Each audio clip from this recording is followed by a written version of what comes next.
বন্ধুরা, আজকে আমরা যে বিষয়টা নিয়ে পড়াশোনা করব সেটা হচ্ছে চিহ্ন, সংকেত এবং যোজ্যতা, অর্থাৎ সিম্বল, ভ্যালেন্সি অ্যান্ড ফর্মুলা।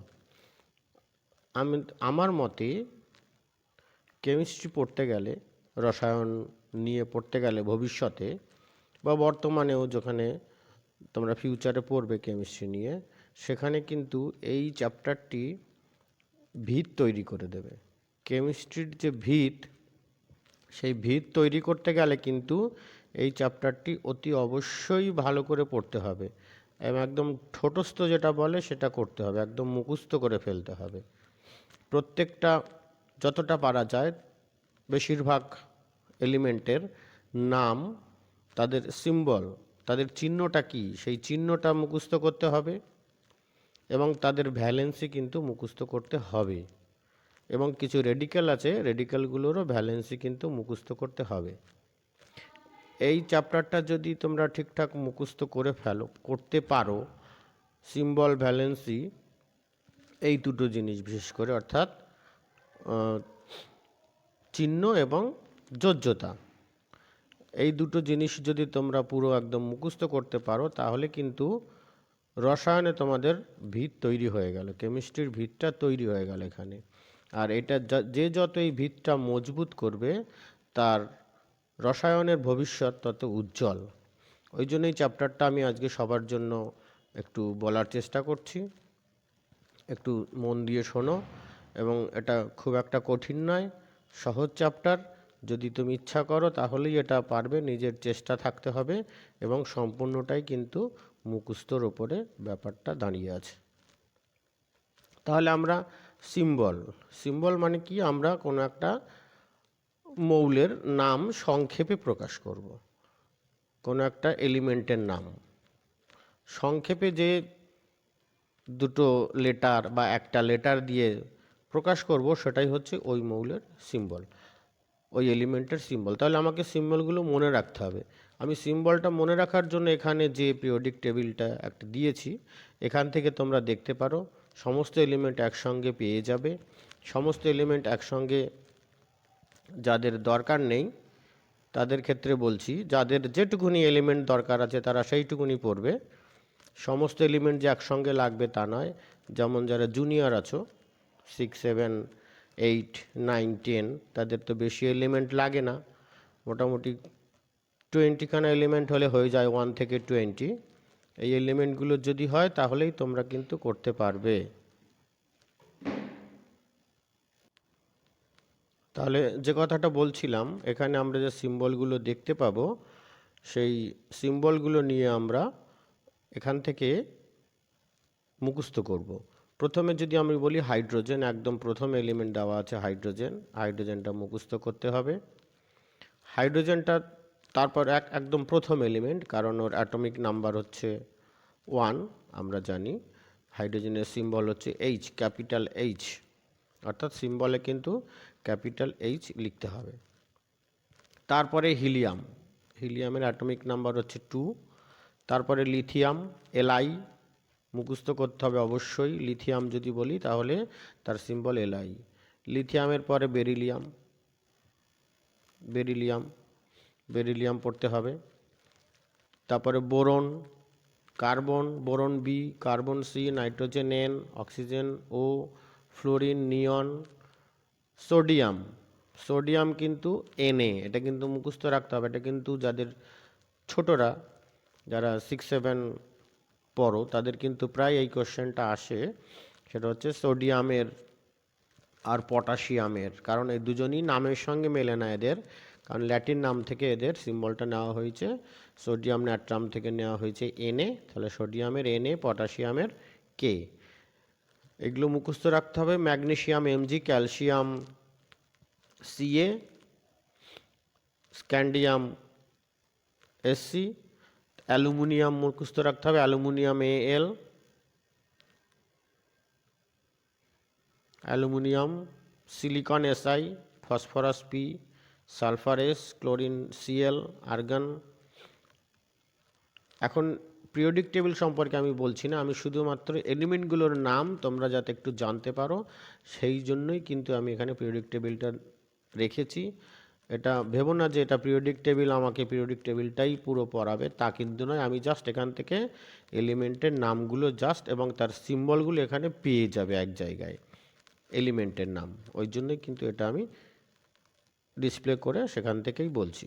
তাহলে ক্যালসিয়াম 20, এই অবধি অনেকের থাকে ক্যালসিয়াম অবধি, অর্থাৎ হাইড্রোজেন থেকে ক্যালসিয়াম অবধি 20, এই কটা কিন্তু লাগবেই।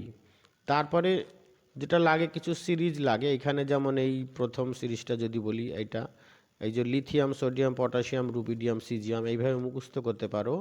Beryllium, magnesium, calcium, strontium, barium, এই অবধি মুখস্থ করতে পারো। আর কোন গ্রুপটা পারো? Fluorine, chlorine, bromine, iodine, astatine, এই গ্রুপটাও মুখস্থ করতে হবে। Oxygen, sulphur, selenium, tellurium, polonium গ্রুপটাও মুখস্থ করার চেষ্টা করবে। Nitrogen, phosphorus, arsenic, antimony, bismuth, এইটাও মুখস্থ করবে। Carbon, silicon, germanium, tin, lead মুখস্থ করতে হবে সিম্বলগুলো। আর বোরনের সিরিজটাও যদি পারো মুখস্থ করে নিও। আর তোমার নিষ্ক্রিয় গ্যাস যেটা আমরা বলি, হিলিয়াম, নিয়ন, আর্গন, ক্রিপ্টন, জেনন, রেডন, এই পেজটাও কিন্তু এই নামকটাও মুখস্থ করতে হবে। এছাড়াও যেটা মুখস্থ করতে হবে, আমাদের আয়রন লাগবে, কোবাল্ট লাগবে, সিও, আয়রন এফি, নিকেল লাগবে, এনআই, কপার লাগবে, সিইউ, জিঙ্ক লাগবে, জেডএন, ম্যাঙ্গানিজ লাগবে, এমএন, ক্রোমিয়াম লাগবে, সিআর, ভ্যানাডিয়াম, টাইটেনিয়াম, টিয়া, স্ক্যান্ডিয়াম, এসসি, এগুলো কিন্তু খুব লাগবে। গোল্ড লাগবে তোমার এইউ, সিলভার লাগবে, এজি, ক্যাডমিয়াম, সিডি, এই কটা এলিমেন্ট কিন্তু এই কটা এলিমেন্ট যদি আপাতত মুখস্থ করতে পারো তাহলে কিন্তু অনেকটাই তোমরা এগিয়ে যেতে পারবে ভবিষ্যতে। তাহলে এই কটা এলিমেন্ট কিন্তু অবশ্যই মুখস্থ করতে হবে। তা এলিমেন্টগুলো মুখস্থ করার পরে এইবার আমরা তাদের ভ্যালেন্সিগুলো একটু দেখব। তাহলে আমরা এবারে আমাদের যে 1 থেকে 20 অবধি, 1 থেকে 20 অবধি যে মৌলগুলো, তাদের কিছু ভ্যালেন্সিটা আমি এখানে লিখে দিয়েছি। যেমন হাইড্রোজেনের ভ্যালেন্সি 1, হিলিয়ামের 0। হিলিয়াম যেহেতু এটা নিষ্ক্রিয় গ্যাসের যে সমস্ত গ্যাসগুলো আছে, হিলিয়াম, নিয়ন, আর্গন, ক্রিপ্টন, জেনন, রেডন, এদের সবারই কিন্তু ভ্যালেন্সি 0। লিথিয়ামের ভ্যালেন্সি 1, বেরিলিয়ামের ভ্যালেন্সি 2, বোরনের ভ্যালেন্সি 3, কার্বনের 4, নাইট্রোজেনের 3, এগুলো মেন ভ্যালেন্সি। এরপর আর অতিরিক্ত কিছু ভ্যালেন্সি আছে, আরও এক্সট্রা কিছু যোজ্যতা আছে। অনেক কম্পাউন্ডে নাইট্রোজেনের যেমন অনেক রকম যোজ্যতা আছে, সেগুলো আমরা পাশেই দেখব পরের স্লাইডে। তো মেন যোজ্যতাগুলো তোমাদের মনে রাখতে হবে, যারা ছোট তাদের এই কটা যোজ্যতা মনে রাখলেই হবে। Nitrogen 3, oxygen 2, fluorine 1, sodium 1, magnesium আবার 2, aluminium 3, silicon 4, phosphorus 3, sulphur 2, chlorine 1, fluorine, chlorine, bromine, iodine, astatine, এই গ্রুপের সবারই ভ্যালেন্সি 1, আর্গনের 0, পটাশিয়ামের 1, ক্যালসিয়ামের 2। প্রথম গ্রুপে যারা আছে, আগের দিন আমি বলছিলাম, এখানে দেখো প্রথম গ্রুপে যারা আছে তাদের কিন্তু সবারই ভ্যালেন্সি 1, মেন ভ্যালেন্সি। লিথিয়াম যেখানে আছে, এখানে লিথিয়াম, সোডিয়াম, পটাশিয়াম, এদের ভ্যালেন্সি কিন্তু সবার 1। আর বেরিলিয়াম, ম্যাগনেসিয়াম, ক্যালসিয়াম, এদের কিন্তু সবার ভ্যালেন্সি 2। আর এখানে ফ্লোরিন, ক্লোরিন, ব্রোমিন, আয়োডিন, এদের সবার ভ্যালেন্সি কিন্তু 1। অক্সিজেন, সালফার, সেলেনিয়াম, এদের ভ্যালেন্সি 2, মেন ভ্যালেন্সি। এদের আবার মেন ভ্যালেন্সি তেমন 3। কার্বন, সিলিকন, এদের কিন্তু মেন ভ্যালেন্সি তোমার 4। আর বোরন, অ্যালুমিনিয়াম, এদের আবার মেন ভ্যালেন্সি হচ্ছে তোমার 3। আর এখানে যারা আছে তোমার জিঙ্কের ভ্যালেন্সি 2। এখানে copper, nickel, iron, cobalt, manganese, এদের কিন্তু একাধিক যোজ্যতা আছে। ক্রোমিয়াম, এগুলো একটু মনে রাখতে হবে। যাই হোক, আমরা তারপরের স্লাইডে দেখি। এখানে দেখো একদম পরিষ্কার দেওয়া আছে মেন ভ্যালেন্সি, ব্র্যাকেটের বাইরে দেওয়া আছে। আর যেটা তোমার ইরেগুলার ভ্যালেন্সি, খুব একটা দেখা যায় না কিন্তু আছে, কিছু কম্পাউন্ড আছে, সেই সমস্ত ভ্যালেন্সিগুলো ব্র্যাকেটের মধ্যে দেওয়া আছে। অর্থাৎ এদের ওই সমস্ত ভ্যালেন্সির কম্পাউন্ডের অস্তিত্ব খুবই কম বা আনস্টেবল কম্পাউন্ড তৈরি করে বলতে পারো তোমরা। যাই হোক, আমাদের মেন ভ্যালেন্সিগুলো লাগবে এখানে, এখান থেকেও কিন্তু তোমরা ভ্যালেন্সিগুলো মুখস্থ করে নিতে পারো। এই যে বলছিলাম জিঙ্কের 2, কপারের ভ্যালেন্সি দেখো 1 আর 2 মেন ভ্যালেন্সি একদম নিচে, কপারের মেন ভ্যালেন্সি কিন্তু 1 অ্যান্ড 2। তারপরে কোবাল্ট, নিচ থেকে আসছি আমি, কোবাল্টের মেন ভ্যালেন্সি হচ্ছে তোমার +2। প্লাস মাইনাস এগুলো কেন হয়? মেটালগুলোর ক্ষেত্রে বেশিরভাগই ভ্যালেন্সিকে আমরা পজিটিভ ধরি, আর কারণ এরা ইলেকট্রন ছেড়ে দেয়, ডোনেট করে, ওই জন্য এরা পজিটিভ ভ্যালেন্সি দেয়। আর অ্যানাইনগুলো, মেনলি অ্যানাইনগুলো তোমরা যারা ছোট তাদের এইটুকুনি মনে রাখলেই হবে, বিশেষ করে অ্যানাইনগুলো নেগেটিভ, অর্থাৎ গ্যাসীয় মৌলগুলো, নন metal, fluorine, chlorine, bromine, iodine, oxygen, sulphur, এদের সবারই কিন্তু ভ্যালেন্সি মাইনাস, নেগেটিভ, অর্থাৎ যার যা ভ্যালেন্সি তার আগে একটা নেগেটিভ দেবে। আর যেগুলো মেটাল, যেমন লিথিয়াম গ্রুপ, তারপরে ক্যালসিয়ামের গ্রুপটা যেটা, ম্যাগনেসিয়ামের গ্রুপ যেটা, এদের কিন্তু সবার ভ্যালেন্সি পজিটিভ, যেমন কপার, নিকেল, আয়রন, এদের সবার ভ্যালেন্সি কিন্তু পজিটিভ। এবার 3 হলে +3। এবার পজিটিভটা কখন লাগে? তাদের আমরা যখন আয়ন হিসেবে লিখি তখন তাদের এই পজিটিভ ভ্যালেন্সিটা লাগে, পজিটিভ বা নেগেটিভ। যেমন ক্লোরিন, ক্লোরিনকে যখন আমি আয়ন হিসেবে লিখব Cl-, অর্থাৎ তার ভ্যালেন্সি 1 এবং সে যেহেতু নন মেটাল তাহলে তার ভ্যালেন্সি হবে -1 বা মাইনাস। আবার যখন আমরা সোডিয়ামকে লিখব Na+, যখন সোডিয়াম আয়ন লিখব, তার কারণ সে মেটাল, সে ইলেকট্রন ডোনেট করতে পারে, ডোনেট করার ক্ষমতা আছে, তাই সে ইলেকট্রন, এই সোডিয়ামের ভ্যালেন্সি কিন্তু +1। এইভাবে ভ্যালেন্সিগুলো সব ঠিক হয় এবং এখান থেকে কিন্তু ভ্যালেন্সিগুলো তোমাদের পুরো মুখস্থ করে ফেলতে হবে। তাহলে এখানে আমরা, এইখানে কিছু আছে দেখো, রেডিক্যালের কিছু ভ্যালেন্সি দেয়া আছে। এখানে আমি যে সিম্বলগুলো বললাম এইমাত্র, অ্যানায়নের সিম্বল, তারপরে ক্যাটায়নের সিম্বল, এইখানে দেখো Na+, যেটা বললাম, পর K+, Ag+, Cu+, এগুলো হচ্ছে তোমার সবারই কিন্তু ভ্যালেন্সি 1। আচ্ছা, এরপরে ম্যাগনেসিয়াম, ক্যালসিয়াম, জিঙ্ক, এদের কিন্তু ভ্যালেন্সি 2, এদের এদের যোজ্যতা 2। অ্যালুমিনিয়াম, আয়রন 3, এদের ভ্যালেন্সি কিন্তু 3। আয়রন 2 এর ভ্যালেন্সি কিন্তু 2। এইমাত্র বললাম যেখানে এই কপার, আয়রন, নিকেল, কোবাল্ট, এরা হচ্ছে, এদের একাধিক যোজ্যতা আছে। তাহলে কখনো এদের যোজ্যতা একটু বেশি, কখনো কম। কোন কোন ক্ষেত্রে কম ভ্যালেন্সি হবে, কোন ক্ষেত্রে বেশি ভ্যালেন্সিটা নেব? যখন আমরা আস কথাটা বলবো, যেমন ফেরাস, আয়রনকে যদি আমি ফেরাস বলি তখন তার ভ্যালেন্সি ধরবো 2। আয়রনকে যদি ফেরিক মানে ইক কথাটা বলি তখন তার হায়ার ভ্যালেন্সিটা নেওয়া হবে, অর্থাৎ তখন তার 3 ভ্যালেন্সিটা নেব। এইভাবে কপারের ভ্যালেন্সি হচ্ছে 1 অ্যান্ড 2। কপারের ভ্যালেন্সি হচ্ছে, দেখো 1 এর গ্রুপেও কপার আছে, 2 এর গ্রুপেও। এবার যদি আমি কিউপ্রাস বলি তাহলে তখন আমি মনে করব ভ্যালেন্সি, তাহলে তার যোজ্যতা 1। যখন আমি কিউপ্রিক বলি, কপার কিউপ্রিক, ইক কথাটা চলে এলো, তাহলে কপারের ভ্যালেন্সি তখন 2। তাহলে আস যখন আমরা উচ্চারণ করব তখন তার লোয়ার ব্যালেন্সটা হবে, মানে যে ভ্যালেন্সিটা কম সেই ভ্যালেন্সিটা হবে। আর যখন আমরা ইক বলবো, যেমন কিউপ্রিক, ফেরিক, তখন তার হায়ার ভ্যালেন্সিটা আমরা তখন বুঝে নেব। কেউ যদি বলে ফেরাস সালফেট, তখন ফেরাস অর্থাৎ তখন আয়রনের ভ্যালেন্সি 2।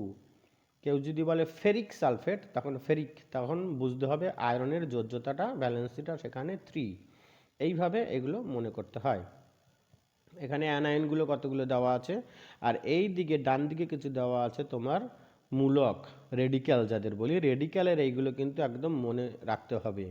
রেডিক্যাল দেখো, প্রথমে অ্যামোনিয়া আছে, অ্যামোনিয়া NH4+, এর ভ্যালেন্সি কিন্তু 1। এই অবধি যারা আছে একদম এই 1 এর ঘরে, এই অবধি সবার ভ্যালেন্সি কিন্তু 1, এই ওপরে। আর মাঝে যারা আছে তাদের ভ্যালেন্সিগুলো সব 2, আর নিচের ভ্যালেন্সিগুলো সব 3। তাহলে আমরা 1 কাদের দেখছি? NH4+, তাহলে তার নাম হচ্ছে অ্যামোনিয়াম। অ্যামোনিয়াম, তার মনে রাখতে হবে NH4, অ্যামোনিয়ামের সংকেত হচ্ছে NH4, তার ভ্যালেন্সি 1 বা +1। তারপরে হাইড্রক্সাইড, OH-, তাহলে OH হচ্ছে হাইড্রক্সাইড রেডিক্যাল, তার ভ্যালেন্সি হচ্ছে কিন্তু 1 এবং সে অ্যানায়ন, তাই মাইনাস। নাইট্রেট, নাইট্রেট হচ্ছে NO3, NO3-1 অর্থাৎ এর ভ্যালেন্সি হচ্ছে 1। তারপর হচ্ছে তোমার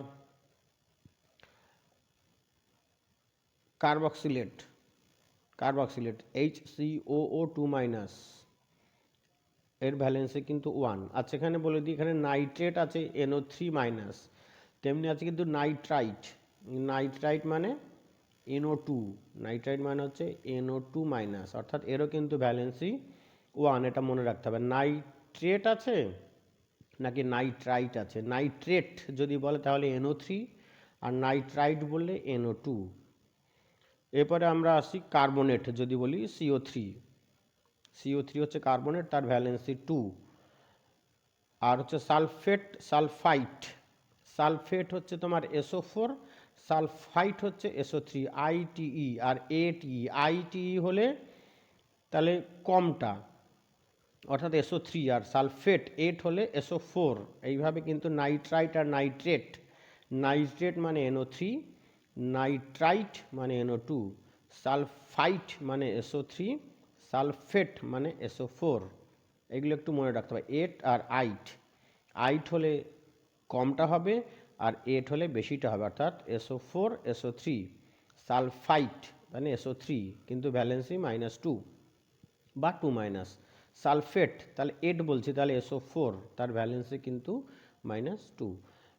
ঠিক আছে, এইভাবে ফসফেট আছে, ফসফাইট আছে, PO4 PO3, এই সমস্ত জিনিসগুলো কিন্তু মনে রাখতে হবে। আচ্ছা এইখানে দেখো, এখানে একটু পরিষ্কার এসছে স্লাইডটায়। তাহলে এখানে আমরা যে ভ্যালেন্সিগুলো এখানে দেওয়া আছে, ওইখানে যে ভ্যালেন্সিগুলো দেখলাম এখানে সেই ভ্যালেন্সিগুলোই দেওয়া আছে এবং সেই সিম্বলগুলো দেওয়া আছে। এখানে ভ্যালেন্সিগুলো মনে রাখতে হবে। সালফাইড S2-, সালফাইড IDE, এটা মনে রাখতে, আইড না আইট, এটা একটু খেয়াল করো। সালফাইড না সালফাইট, এখানে দেখো সালফাইড IDE, এটা এই IDE যদি হয় তাহলে কিন্তু S2-, তাহলে হবে S2- বা -2 যেটা বলো। আর যদি সালফাইট আর সালফেট, এই মতো বললাম PHIT, সালফাইট, তাহলে সালফাইড হচ্ছে SO3-2-। আর যদি বলি আমি সালফেট, তাহলে সালফেট হবে SO4, সালফেট হবে SO4-2-। তাহলে 8 সালফেট, সালফাইড না সালফাইড, IDE, তাহলে সালফাইড হলে শুধু সালফার, সালফাইট হলে SO3-2-, আর সালফেট হলে SO4-2-। এই কথাগুলো মনে রাখতে হবে। আচ্ছা কার্বনেট বাইকার্বনেটটা একটু বলি। কার্বনেট বাইকার্বনেটটা, কার্বনেট যদি হয় তাহলে CO3, তার ভ্যালেন্সি 2-, CO3 ভ্যালেন্সি -2 বা 2 CO, তাহলে এটা হচ্ছে কার্বনেট। এবার এর আগে একটা হাইড্রোজেন দিলে তার নাম হয়ে যাবে বাইকার্বনেট। এইভাবে সালফারেরও আগে যদি একটা হাইড্রোজেন দাও তাহলে হবে বাইসালফাইট, মানে সালফাইটের গ্রুপের আগে সালফাইট বা সালফেট, তাহলে বাইসালফাইট বা বাইসালফেট। তাহলে হাইড্রোজেন দিলে আমরা হাইড্রোজেন কার্বনেটও বলতে পারি বা বাইসালফেটও বলতে পারি, অর্থাৎ বাইসালফেট। তাহলে আমি বাইকার্বনেট যদি বলি তাহলে HCO3, তখন তার ভ্যালেন্সি কিন্তু আর 2 থাকবে না, ভ্যালেন্সি একটা কম হয়ে যাবে, তখন ভ্যালেন্সি শুধু -1। অর্থাৎ যদি আমি বাই বলি তাহলে একটা ভ্যালেন্সি কমে যাবে, মানে আগের যা ভ্যালেন্সি ছিল তার থেকে একটা ভ্যালেন্সি কমে যাবে। যেমন কার্বনেট CO3, তাহলে তার ভ্যালেন্সি -2। যদি আমি বাইকার্বনেট বলি তাহলে আমার একটা H দিতে হবে। এইভাবে সিম্বল, যখন সিম্বল লিখতে দেবে, সিম্বল বলছি ফর্মুলা যখন লিখতে দেবে তখন দেখতে হবে বাইকার্বনেট দিল না কার্বনেট দিল। বাইকার্বনেট যখনই দিল তোমাকে বুঝতে হবে HCO3 তাহলে আমাকে লিখতে হবে, তাহলে ভ্যালেন্সি একটা কমে যাবে। যেমন সালফেট, সালফেটের আমরা কি সালফাইডটাই মনে করি, সালফাইড হচ্ছে SO3-2-। সালফাইড যদি বাইসালফাইড বলে তাহলে জাস্ট তার আগে একটা H হবে, তাহলে HSO3 হবে। তাহলে আগের ভ্যালেন্সি কত -2 ছিল, এর ভ্যালেন্সি 1 হয়ে যাবে। তাহলে বাইসালফেট বললেও একই হবে, জাস্ট SO4 এর আগে একটা H হবে, অর্থাৎ HSO4, তখন ভ্যালেন্সি তার -2 থাকবে না, -1, অর্থাৎ ভ্যালেন্সি একটা কমে যাবে। হাইড্রোজেন যখনই বসবে তখনই আমরা বাই কথাটা বলবো, আর ভ্যালেন্সি কিন্তু একটা কমে যাবে, এটা একটু মনে রাখতে হবে। ফসফেটেও যদি বলি PO4, ফসফেট হচ্ছে PO4, তার ভ্যালেন্সি কত? ফসফেট PO4 তার ভ্যালেন্সি 3, ফসফেট PO4 ভ্যালেন্সি 3, অর্থাৎ 3 নেগেটিভ অ্যানায়ন এটা একটা। এবার একটা যদি আমি বাইফসফেট বলি তাহলে আমি বলবো কি HPO4, সঙ্গে সঙ্গে হাইড্রোজেন দিলাম, তার মানে আমি বাইফসফেট বলছি। তাহলে তার ভ্যালেন্সি কি হবে? সঙ্গে সঙ্গে তার ভ্যালেন্সি কিন্তু আর -3 থাকবে না, হয়ে যাবে 2-, অর্থাৎ যখনই আমি বাই কথাটা দেবো তখন আমাকে একটা হাইড্রোজেন মনে করবো একটা বসাতে হবে এবং ব্যালেন্সি একটা লেস হয়ে যাবে, অর্থাৎ এর -3 হলে এর 2- হবে, ব্যালেন্সি 3 হলে এর 2 হবে। যখনই বাই দেবো তখন ব্যালেন্সি একটা কমে যাবে। এবার নেগেটিভ অ্যানায়নের জন্য নেগেটিভ, ক্যাটায়নের জন্য পজিটিভ চার্জ, যেটা নর্মাল নিয়ম সেটা হবে।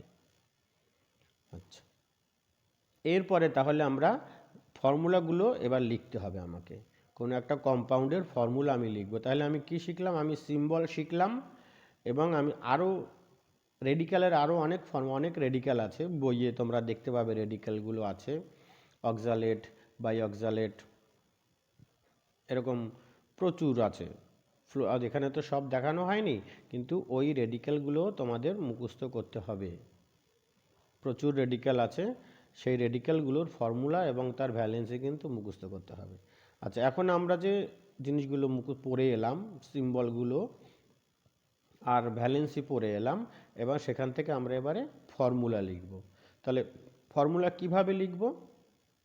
এখানে মনে করো ম্যাগনেসিয়াম আর ক্লোরিন, আমার বলতে হবে ম্যাগনেসিয়াম ক্লোরাইডের ফর্মুলা কি, ফর্মুলা ফর ম্যাগনেসিয়াম ক্লোরাইড।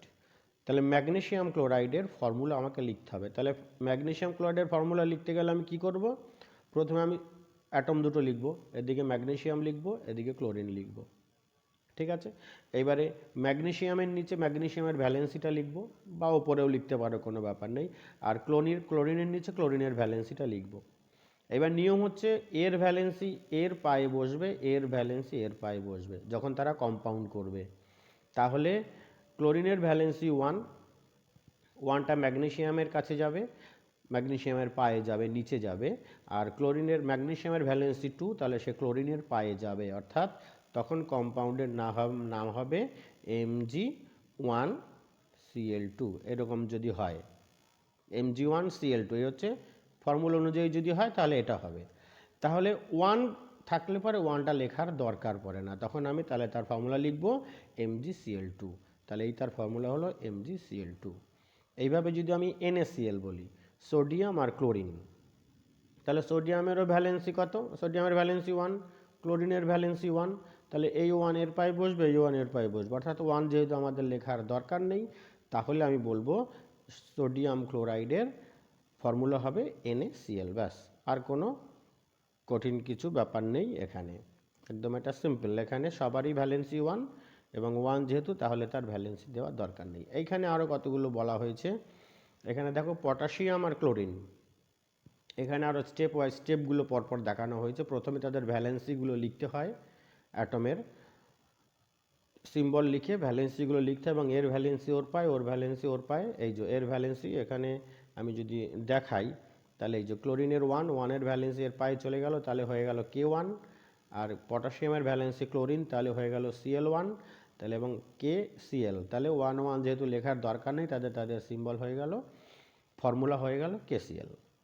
এইবার যদি আমি পটাশিয়াম হাইড্রক্সাইড বলি, পটাশিয়াম হাইড্রক্সাইড, তাহলে আমি জানি পটাশিয়ামের হচ্ছে ফর্মুলা চিহ্ন হচ্ছে তোমার পটাশিয়াম K, আর হাইড্রক্সাইড হচ্ছে OH, OH-এরও ভ্যালেন্সি 1, পটাশিয়ামেরও ভ্যালেন্সি 1, তাহলে এটা ওকে দিয়ে দাও 1, একে দিয়ে দাও 1, তাহলে একদম 1 যেহেতু আমার দরকার নেই, তাহলে একদম সিম্পল ফর্মুলা KOH। এরপরে যদি আমি বলি একই জিনিস ক্যালসিয়াম ক্লোরাইড, তাহলে ক্যালসিয়াম আমি এদিকে লিখবো, এদিকে লিখলাম ক্যালসিয়াম, তাহলে ক্যালসিয়ামের ভ্যালেন্সি আমি বললাম 2, ক্লোরিনের ভ্যালেন্সি 1, এই যে ক্যালসিয়ামের ভ্যালেন্সি 2, ক্লোরিনের ভ্যালেন্সি 1, তাহলে কি করবো, এই 2টা ওকে দিয়ে দেবো আর 1টা ওকে দিয়ে দেবে, তাহলে ক্যালসিয়াম 1 পাবে, তাহলে Ca1, আর ক্লোরিন 2 পাবে, তাহলে Cl2, তাহলে CaCl2, যেহেতু 1 লেখার দরকার নেই, তাহলে তার ফর্মুলা হবে CaCl2। এইভাবে ক্যালসিয়াম হাইড্রোক্সাইড একদম সেম ওইভাবে আসবে। এরপরে চলে এসো অ্যালুমিনিয়াম ক্লোরাইড।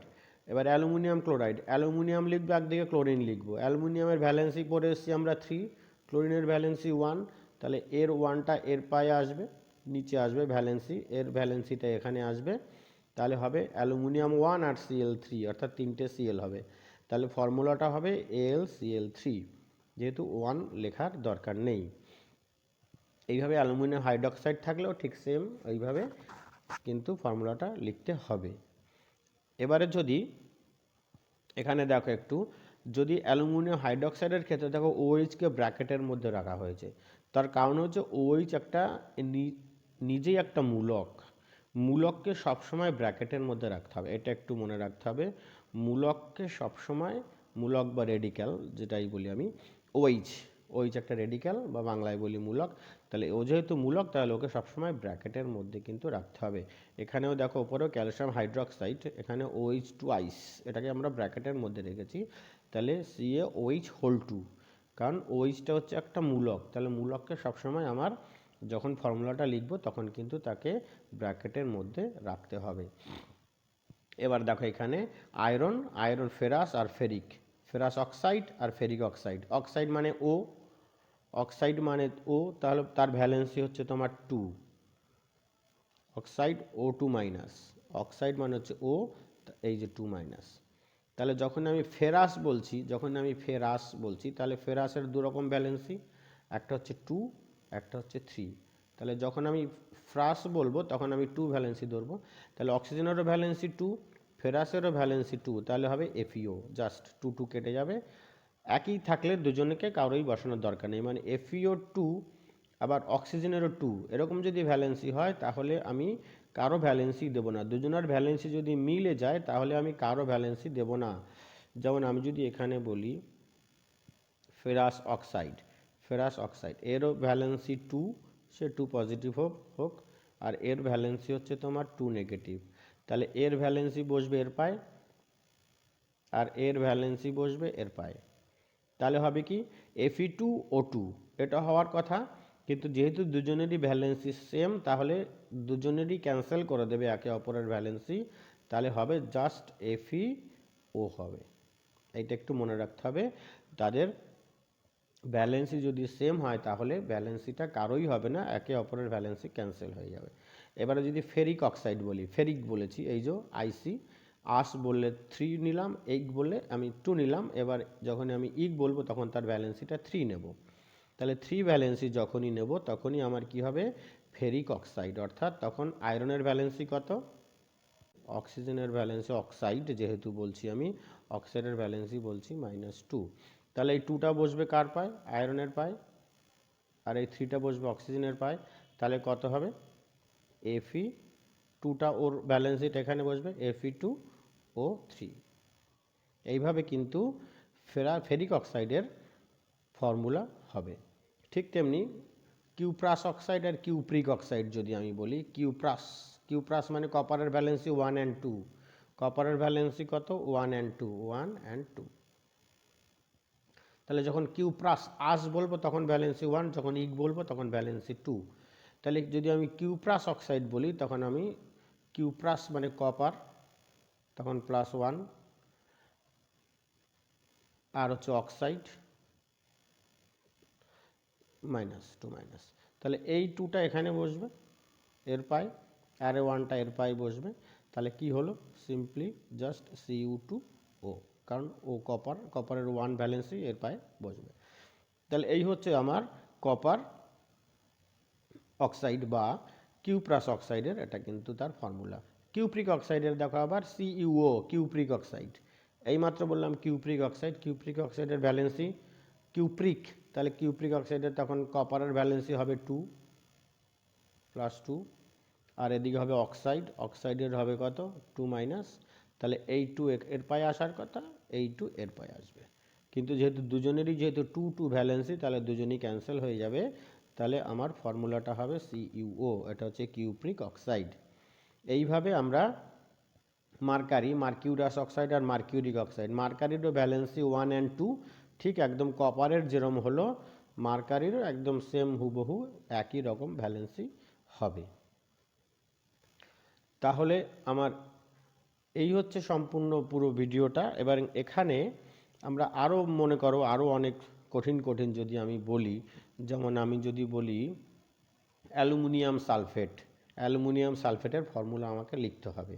তাহলে অ্যালুমিনিয়াম লিখব, আমি অ্যালুমিনিয়াম লিখব, অ্যালুমিনিয়াম জাস্ট অ্যালুমিনিয়ামের আমরা জানি ভ্যালেন্সি 3, আর সালফেট কি লিখব, সালফেট লিখব SO4 2-, অর্থাৎ ভ্যালেন্সি 2।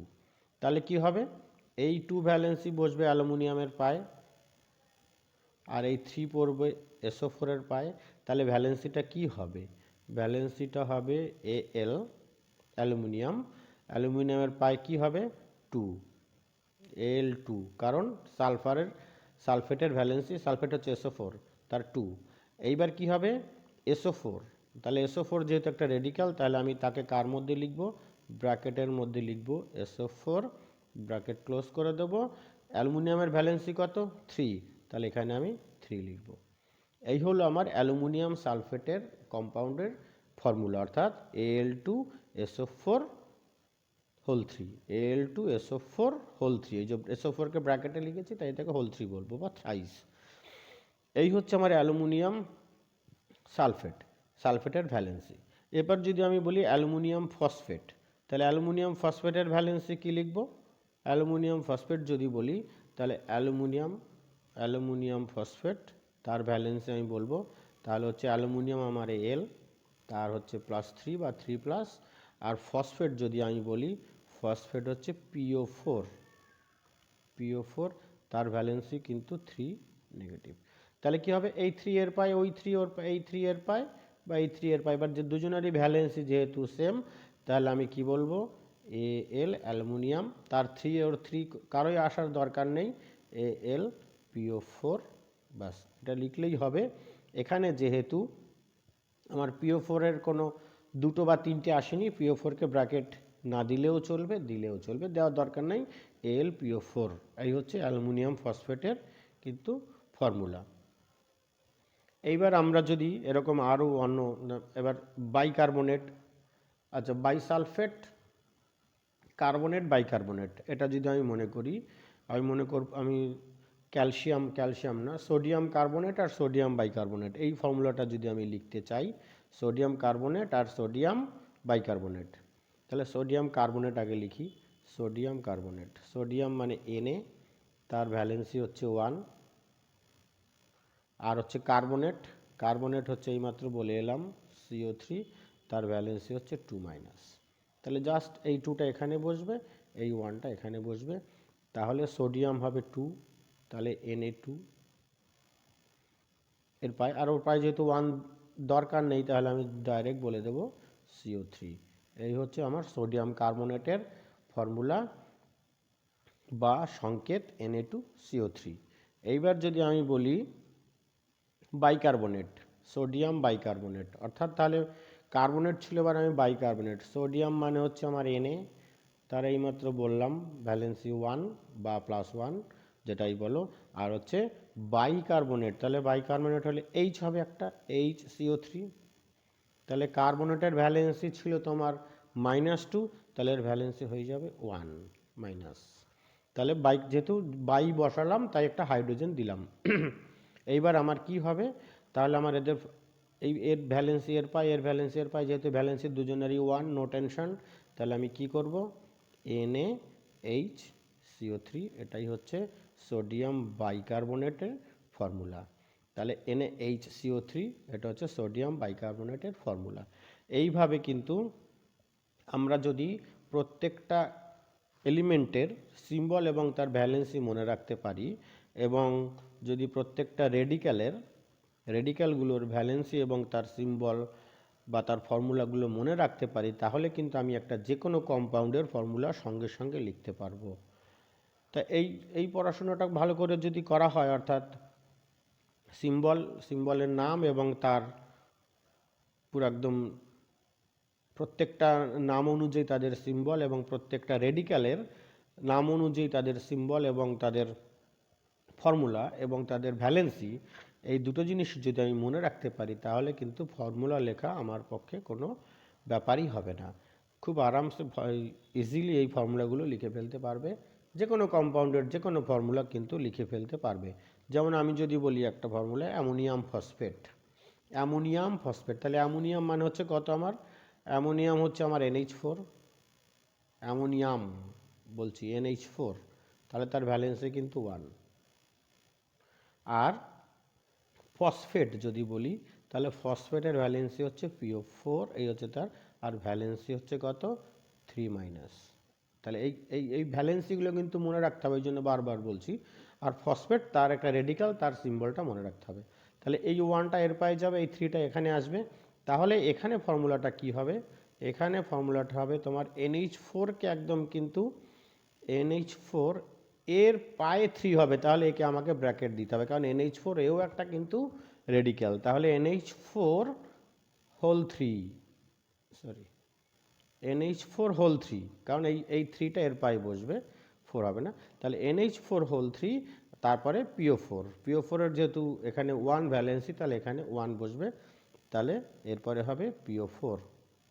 এই হচ্ছে অ্যামোনিয়াম ফসফেট, অর্থাৎ NH4 হোল 3 PO4, এটা হচ্ছে অ্যামোনিয়াম ফসফেটের ফর্মুলা। এইবার এইভাবে আমরা যদি আর একটা বলি ক্যালসিয়াম ফসফেটের আমরা যদি ফর্মুলা লিখি, তাহলে আমি বলবো ক্যালসিয়াম প্রথমে আমি লিখব, তাহলে ক্যালসিয়াম লিখবো, আমি কি লিখবো, ক্যালসিয়ামের কত, ক্যালসিয়াম 2+, ভ্যালেন্সি আমাকে মনে রাখতে হবে। আর ফসফেট এইমাত্র আমি লিখলাম, ফসফেট হবে কি PO4-3 বা 3-। তাহলে কি হবে, এর ভ্যালেন্সি এর পায়ে বসবে, এর ভ্যালেন্সি এর পায়ে বসবে, তাহলে আমার ক্যালসিয়াম কত হবে 3, তাহলে আমি কি লিখব Ca3। আর PO4 তাকে আমি, যেহেতু এর হোল টুয়াইস দিতে হবে, তাহলে আমাকে একে ব্র্যাকেটের মধ্যে দিতে হবে, তাহলে Ca3PO4 হোল 2 বা টুয়াইস, Ca3PO4 হোল 2 বা টুয়াইস। এই হচ্ছে ক্যালসিয়াম ফসফেটের ফর্মুলা। তাহলে আমাকে রেডিক্যালের নাম এবং তার ফর্মুলা এবং তার ভ্যালেন্সি, এই জিনিসটাকে কিন্তু মুখস্থ করতে হবে, ভ্যালেন্সি এবং ফর্মুলা বা সিম্বলের কোনো এলিমেন্টের ক্ষেত্রে, কোনো মেটাল নন মেটালের ক্ষেত্রে সিম্বলটাকে মনে রাখতে হবে এবং তার ভ্যালেন্সিগুলোকে মনে রাখতে হবে। এটা যদি মনে রাখতে পারো তাহলে কিন্তু কেমিস্ট্রি খুব আরামসে ভবিষ্যতে তোমরা পড়তে পারবে, যে কোনো কম্পাউন্ডের ফর্মুলা লিখতে পারবে এবং রসায়নের প্রতি একটা আলাদা আত্মবিশ্বাস আসবে। এই আত্মবিশ্বাস তোমাদের সবার ফিরে আসুক, এই আত্মবিশ্বাস রেখেই আমি আজকের ভিডিও এখানে শেষ করলাম। সবাই ভালো থেকো, সুস্থ থেকো।